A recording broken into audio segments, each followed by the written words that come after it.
All right. Well, hello, everyone. Mike Craig here with Steeple Rock Partners. And today we're going to be talking about the Steeple Rock Partners or the SRP debt fund and how it works and some of the questions we need to be asking as investors in this opportunity. Kirk Avery is the other half of Steeple Rock Partners. Unfortunately, he's not with us today, but I want to say we're really excited about this opportunity. If you know Steeple Rock Partners, you guys know that we have been since 2017 investing in multifamily apartments, self-storage. We've recently done some really exciting hospitality investments with Marriott and Hilton and a few other investments. We really are a real estate investment company based here in Austin, Texas. And we look for opportunities among a number of partners that we have around the United States in these specific asset classes that we really want to invest in. And so we're excited about this debt fund. This is one that actually we have several friends and colleagues who are also fund managers in this fund. We've known Passive Investing, who is our partner in this opportunity, for several years. We've done a few multifamily investments with them, and we've had a couple of really nice exits with them. So they're folks that we trust. Dan Hanford, who's in Columbia, South Carolina. He can't be with us today, actually, on this call, but we got Danny Randazzo and Kelly Garrett with us. They will be kind of walking us through how this works. But really excited about this. And with that, I think, Danny, I will turn it over to you and you can kind of walk us through the debt fund. Perfect. Yeah. I am Danny Randazzo. Grateful to be here with you, Mike, on another new and exciting opportunity. The debt fund was really born out of an investor demand. At the end of the day, just like all of you, we're investors in each and every one of these deals, and we're active investors within this debt fund. And it's a great balance between, the traditional multifamily or self-storage or even hospitality investment is a longer term kind of locked up your money until that deal exits or until there's a capital event sometime in the future. And then this debt fund opportunity is the exact opposite of that. It's a short-term investment.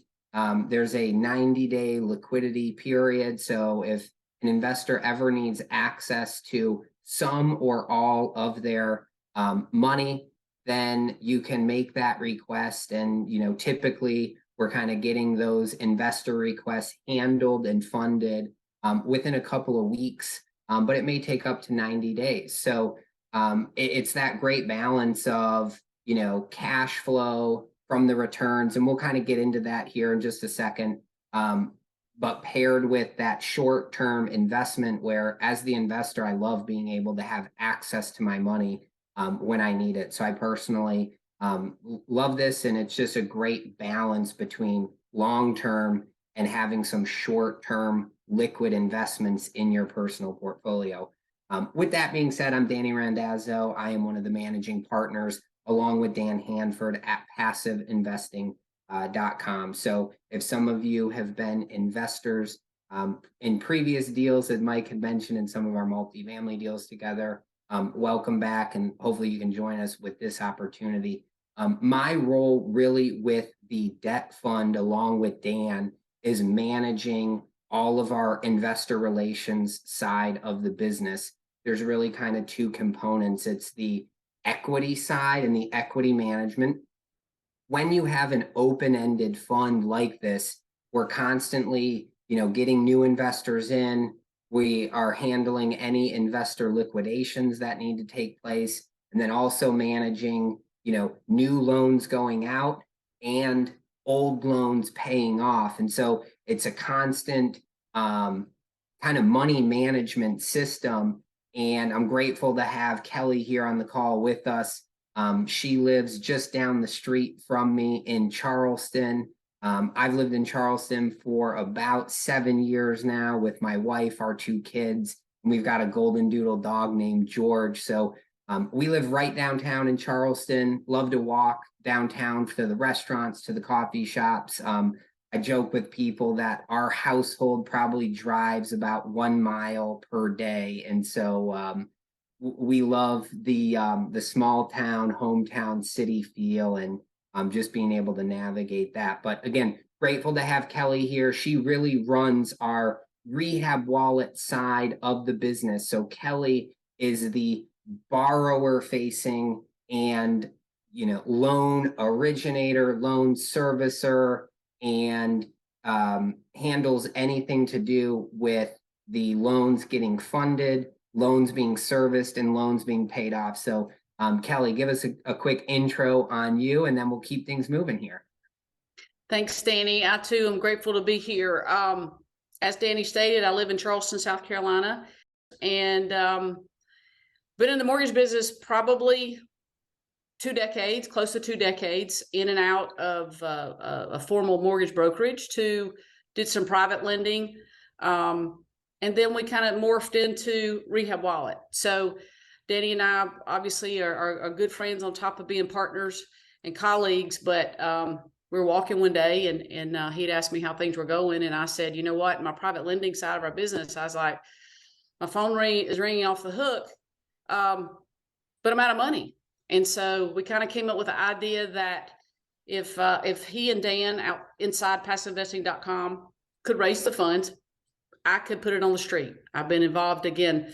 Not only did I have a mortgage brokerage and been in the mortgage business for a long time, I also flipped for 18 years. So I was ingrained into the flipping world. And so I know the ins and outs of what it takes to be a flipper in the single family world. And primarily that's what we do. So my job every day was initially was to put the money on the street and grow that team. So kind of takes us, Danny, into the rest of the recording here, but more so than anything is that we just want to be able to establish there's a large team behind us to being able to do some very rock star people behind us that's dedicated to our team. So I'll let you go over this, Danny, as to kind of explain our team. Yeah. The other important thing to highlight, Kelly's always very modest, but when she says she has flipped houses in the past, she has personally flipped over 200 houses. So this is buying, rehabbing, selling them off, or flipping them into long-term rentals. So a massive, massive amount of experience. I have personally flipped one house, and that was enough lesson for me to learn I needed to go more into the larger multifamily side of things.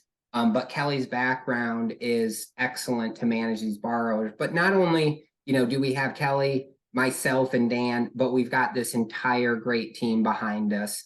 Mostly on that kind of top row and into that middle row, we have all of our Rehab Wallet team members, from the managing director, Angela, who does a great job coordinating with all of our team members. We've got operations people, sales people, which are, working with borrowers to size loans, review loans, compliance manager to make sure things are in check, and then financial coordinators, loan processors. We have our marketing team, and of course our finance and investor relations side of the house too. And so, we are set up as a premier lender in the space.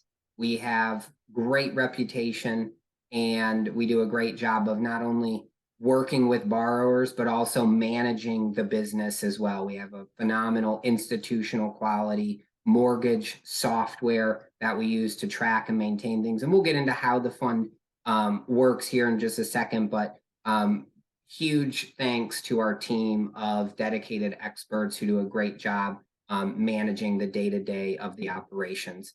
A quick disclaimer before we get any further.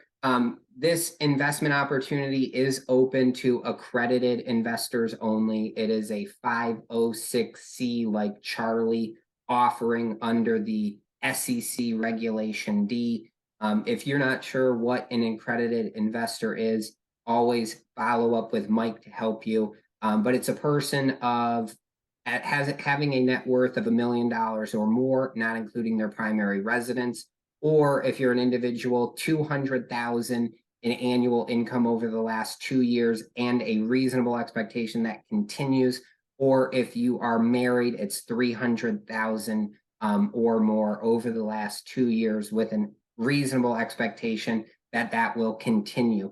Another very important disclaimer, you as the investor, you are in charge of making your own decisions. We are not soliciting any sort of security here. We are not your attorney, your CPA, your advisor, your financial advisor. So please consult with your attorney, your CPA, or your professional financial advisor prior to making any decision to invest.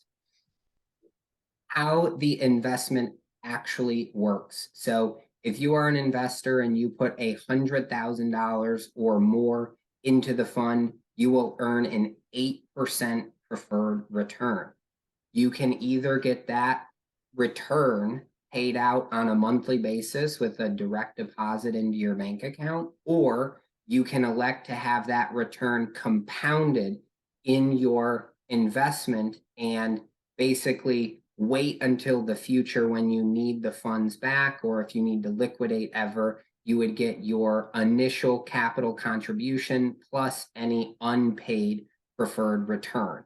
I mentioned the 90-day liquidity piece. It's a great short-term investment. If you need to put your money in and have access to it, I personally use the debt fund as kind of that rainy day fund where it's, having 12 months of your living expenses saved up, keep it in the debt fund, let it earn an 8% return while you don't need access to it, and let the power of compound interest really build and let your capital accumulate and grow over time. So really happy with how the investment works.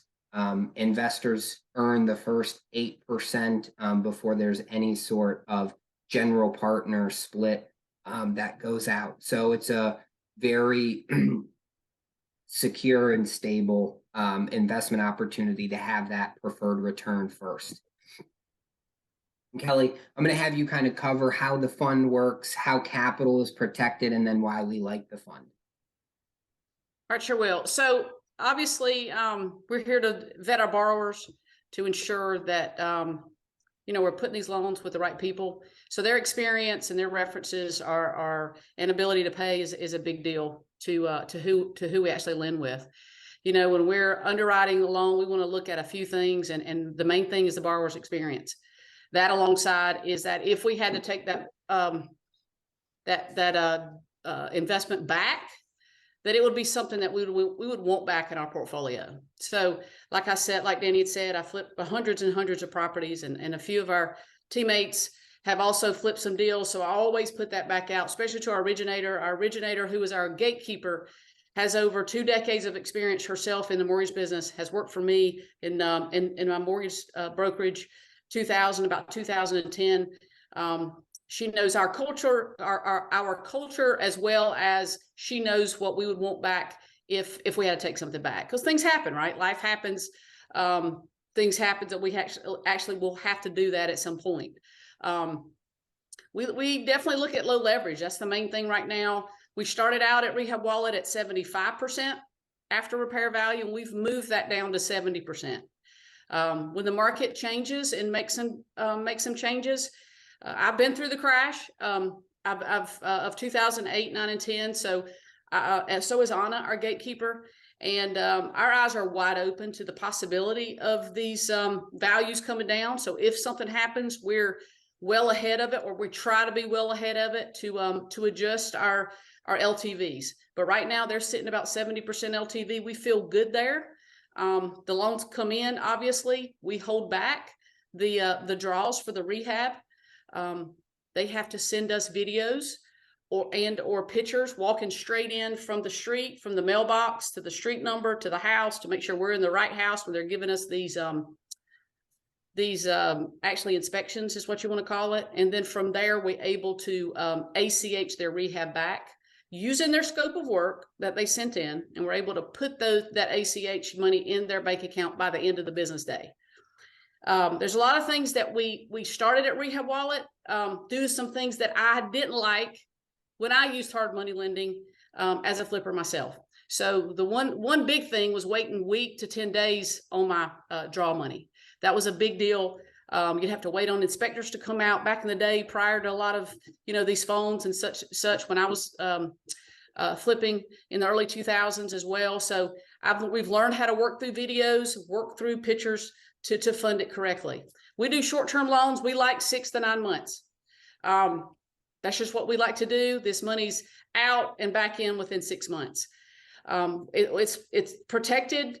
The investors' monies are coming in alongside Dan, Danny, and myself. We're all invested in the fund, and we're all in first lien positions. That's the main thing. So when your money's coming in, it's not invested with one borrower, because something possibly could happen with that one borrower. So what we like to do is spread that over all the collateralized loans that we have, and we'll go over that in a second. But we have about 250 loans right now on the street. After this month, they're probably closer to 260, 265. It's obviously we have title insurance. Things happen with title, so we ensure that we get title insurance at the closing, which the borrower pays for. Our interest rates starts at 12%. It's upwards of 14%. And why do we like the fund? I mean, who wouldn't, right? If you're getting an 8% return collateralized over hard assets. I mean, some people ask me sometimes about what hard money means.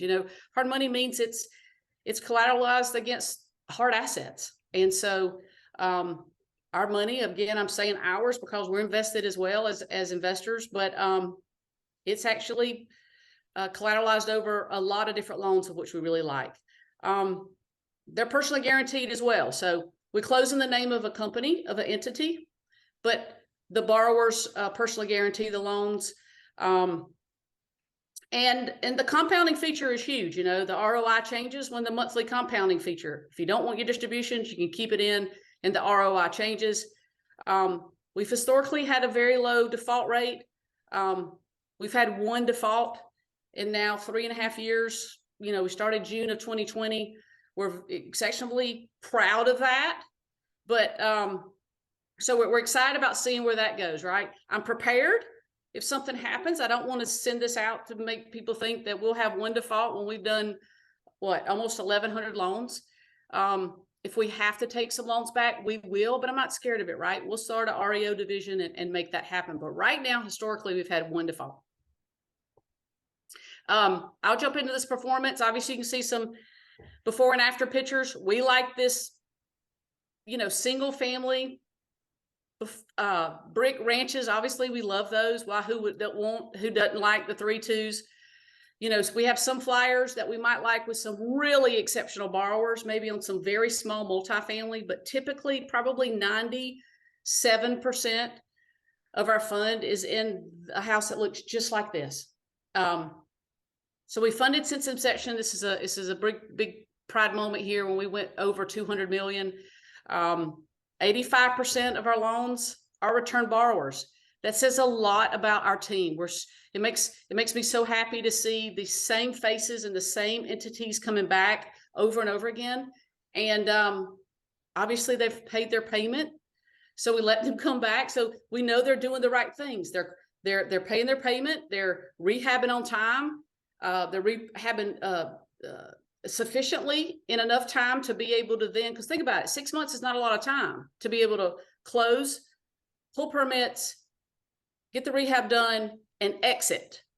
So if they can exit in that 6 to 9 months, and then some people ask me, what happens after the 6 months? Well, we'll give extensions if needed. Obviously that's a fee. So there's a fee for another 3 months. But typically, we don't like to do that, but if we have to do that, we will. And again, down at the bottom, our recovery of our default rates is we've had one, and actually had no deficiency with that. We actually made a little over $42,000 in that default. We went through foreclosure, nobody bid on it. We took it back, and within 48 hours, we had a real estate agent listing it and a full price cash offer, and made with fees, etc. Yeah, and I think that just speaks to the kind of conservative nature of the fund where we're giving out low leverage loans. And so, if you can give a loan and have a first position lien and be the owner of the property for 70 cents on the dollar, there's a good margin in there if you need to quickly sell the house, or in the event we had to take one property back out of 1,100 loans, we actually made a profit off of that one. The presence of Rehab Wallet, we like, the Sun Belt really specifically. You can see where we're at. We put a lot of money on the street in the Carolinas, really specifically South Carolina. I'm originally from the upstate of South Carolina, of Greenville area, Greenville, South Carolina. Danny and I both live in Charleston, and Dan lives in Columbia. Our footprint is a heavy footprint in the Charleston Tri-Counties, as well as Columbia, South Carolina. And we'll stay there as long as we can. Yep. I think that really covers it.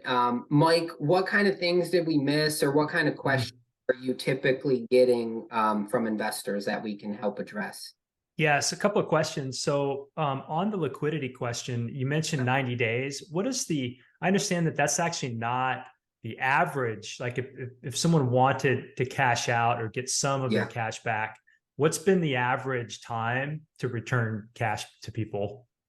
I think the average is about 12 or 13 days.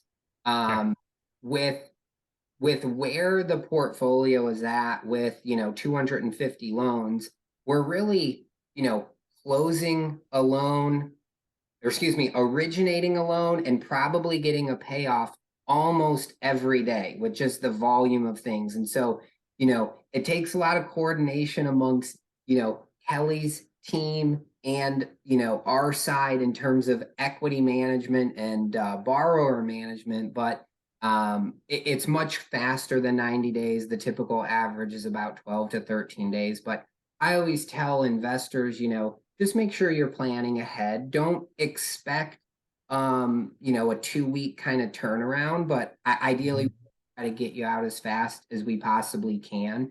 But just know that, there's some seasonality to the business. Things could take a little bit longer. So you can probably give us 30-day heads up. We can make sure to manage that. And of course, we'll try our best to work with needs as they specifically arise.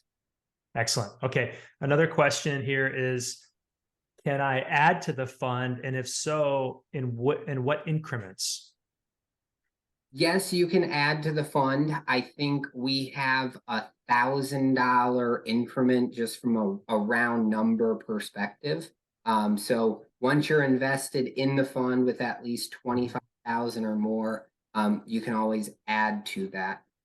Excellent. Okay. The other question is, so I'm a house flipper. I'm in South Carolina. Why is it advantageous for me to come to Rehab Wallet and to the fund? Why is that better than going to a bank or other hard money lenders that are out there? This question, comes up quite a bit, and it's an interesting one when you really take just a second to think about it. So, Kelly mentioned our typical interest rate, kind of starts at 12%, but more than likely we're probably charging about 14% to the borrower. And the reason they would work with Rehab Wallet and why so many of them do is because the speed in which we're able to close a deal. A lot of the professional real estate investors don't have the luxury to wait 60 days or 90 days for a bank to underwrite them, get their tax returns, check their statement records, and then get an appraisal, and then wait for some bank manager to review it, and then wait for the bank president to put a stamp on it in the closing process. These investors are finding deals and they're getting discounts to buy these properties because they're able to purchase them quickly. And so our typical time frame to from a borrower submitting a request for a loan to us funding that loan could be as quick as a few days. More than likely, we probably close a deal start to finish in about 2 weeks or less. And so time is very important. The other thing that actually has helped us recently is that banks are now charging, probably 9, 10, or 11% to borrow from the bank for this type of investment. And there is really not a major impact to the borrower who's actually flipping the property, whether they're paying 11% or 14%, because it's such a short term project. The other major component is, time is a risk for these flippers. The longer it takes them, the more they're paying in interest, either to us or another lender. And so if they can do their renovations, have a great lender who quickly addresses their draw request to then fund a little bit more money to complete their renovations, time is a lot more important to them than saving, maybe a couple $100 a month on interest. And so, as Kelly pointed out, we've got an 85% return borrower rate, and it's because we are an excellent lender. We actually try to help these borrowers get their projects done faster. Likely has a little bit more experience in the flipping world than some of our borrowers. And so we just built a great networking community. Not only are we a lender, but we're very knowledgeable about the flipping process, and we help people. And so it's an easy sales pitch. We really don't do a ton of marketing. A ton of our business comes from great borrowers telling their friends and other professionals to come and use us. And it really has kind of sold itself as the premier lender in the Sun Belt for these types of hard money loans. Excellent. Yeah, I know what it's like to, go to a bank and you have a time crunch on a flip, but you've got all this red tape and bureaucracy, and they're not concerned with your timeline. And so there's definitely a place in the market for this to do this quickly, for sure. Other question. So the fund has been in existence for 3.5 years. Is that right? Have the distributions for the investor, has there been a month where you've missed a month or had a pause for a quarter or anything like that? Like, what's been the experience from the investor since inception on those monthly distributions? On time, every time. Excellent. Okay. Let's see, maybe one more here. Let's see, what would have to happen for an investor to be concerned about their capital? I mean, I think you had it in one of those slides earlier. You talked about 50% default rate would have to occur before the capital is threatened. Could you just cover that piece? Because I think as people are thinking about what is my risk, help them understand that piece. Yeah. So there's probably two risks here. Number one is just the risk of property values. And, when we're giving a 70% loan at the highest loan to value that we would give, the market would have to have a reduction of 30%. And within a short 6-month period in real estate, property values should not change by 30% in a 6-month period, especially in these markets in the Southeast US where there's population growth, there's job growth, and there's very stable local economies to support and sustain existing property values. So that would be one risk, and I feel like we mitigate that exceptionally well by having short-term loans. So if a market or a neighborhood has a property value reduction of maybe 5 or 10%, the next time we go to originate a loan in that area, we've already taken into account that reduction, and our LTV is only going to be based on what the property is worth today. And so risk is really taken off the table now. Again, if something wild happens and property values across the entire United States drop by 50% overnight, we don't have any control over that. I don't know any individual in the world who has control over that. And so I feel like we've really mitigated the property value piece by having low leverage loans and short-term loans where we're in and we're out, and we shouldn't experience a 30% reduction to property values in a 6-month period of time.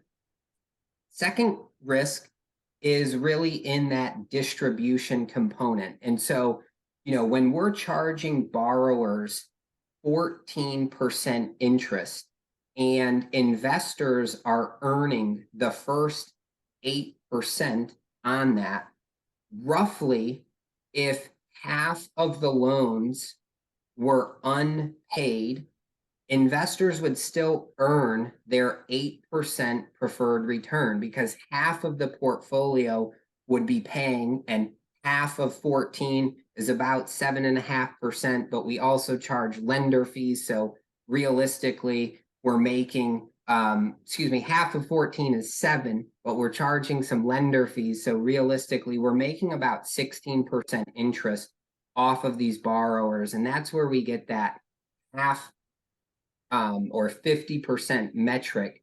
And that's a very important piece to define when you're talking about the capital stack. So investors are first and foremost of any profit that comes in.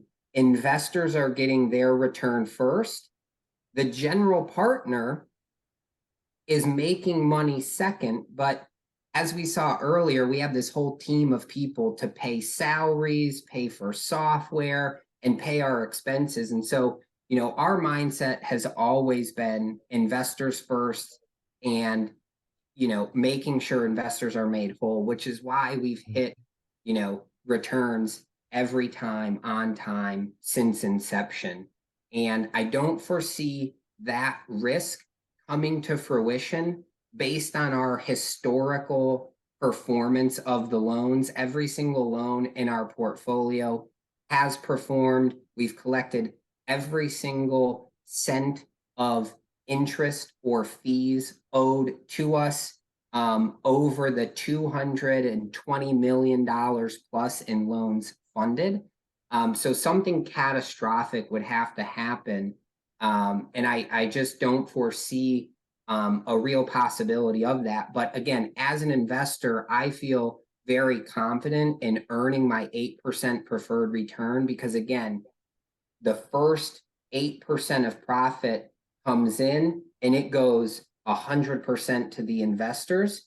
And then any excess profit that comes in goes to the general partner. And the general partner is then paying all of their operating expenses, all of the payroll for their team, and then hanging on to any extra money that's left over. And so, I think we've built this investment opportunity to be very conservative, very stable, and, just a great setup for investors to earn money, have their capital protected, and have a consistent and predictable outcome with that. Excellent. I guess the final question would be, how is there like an end date for this type of fund, or is this one that will be open as far as the eye can see? Like, what's the future for this? The fund is actually set up to be a perpetual fund, so open until we may decide to ever close it in the future. I think the outlook, and based on the demand from our borrowers and the demand from the investors, is paired pretty perfectly right now. I would expect the fund to continue to operate for the next several years to come. And, as Kelly pointed out, when we're doing 6-month, 9-month duration loans, we're very adapt and able to pivot or change the business model. And so when we saw some uncertainties in the global economy, we quickly pulled back the loan to value ratio from 75 to 70% to be much more conservative and being able to really protect our money. Because again, if property values decrease by 10% and we're holding the note at 70%, we still have a nice cushion in there to take the property back and sell it and actually make a profit. And so I think we feel very good about kind of where we're at today. I feel really good about kind of what over the next year ahead. We'd like the fund to continue for many years to come. But we're, of course, constantly monitoring the economy, monitoring what borrowers are doing, monitoring the demand of investors, managing those components. And, I think the fund will be around for quite some time, and we'll always be learning and adapting as we need to, based on obstacles or challenges that get presented to us in the economy and in everyday life. Awesome. Well, I think it's a really interesting opportunity, and it's really well run. I can see that. We love the team. We really enjoy all of our interactions with the passive investing crew have always been pleasant and wonderful, and we really respect you guys. We love just how thoughtful and detailed you are. And I'm excited about this, and I think our people will be excited as well. I don't think I have any more questions, but if people do have more questions, you can contact me, Mike at steeplerockpartners.com, Kirk at steeplerockpartners.com, and we will deal with those questions and give you some answers. But I think that's really it, Danny and Kelly. Thank you guys so much for your time. Really exciting about this. This is an exciting business and opportunity. So thank you so much. With that, I think we will cap it off. Does that sound good? Sounds great, Mike. Thank you for having us. Okay. Thanks, guys.